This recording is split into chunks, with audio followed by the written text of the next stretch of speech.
Okay. Sarap naman nun. Ang ganda nung medley mo. Ayan, nagustuhan ko yung arrangement. Yun yung hinahanap ko sa'yo. Kaya sabi ko, if ever mapapalitan mo yung upuan, kasi katulad ng halo mo, yung hinahanap ko yung, alam mo ba, yung pagiging diva talaga. Yun yung hinahanap ko sa'yo. What else? Okay, Beyonce. Alam natin yan, total performer din yan si Beyonce. So, kailangan makita namin yan sa'yo.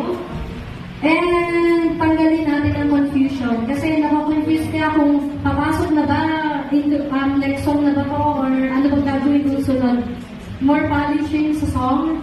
And, yun lang naman okay sa akin yung choice mo. Okay? So, ayan, yung dito sa medley, gusto ko talaga. Ito yung sinasabing power ng power. From start to finish, power. Kaya pinapakita niyo po sa lahat na ako ang magaling ako ang champion. Yun yung spirit ng Grand Finals. Especially yun yung final song nyo eh. So, sustain from start to finish. Yun yung maganda.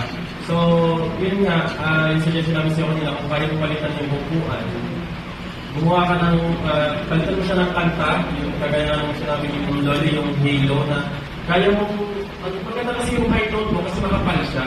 So, make use of it. Tapos, at least yung arreglo mo, yung storytelling. Kasi syempre yung upuan, masyado siyang mabilis. Wala kang masyado mapalang, ano yun, parang gulong-gulo kami doon. So, palitan mo yun. Tapos ang suggestion ko din, kung ipupush through mo talaga yung party song mo, ay may back up ka, gagamitin mo na rin sila dito sa medley mo ng Beyonce. So, may utilize mo sila. Kung kumuha ka ng dalawang backup mo, at least dalawang part mo siya magagamit, which is okay lang naman. Good luck.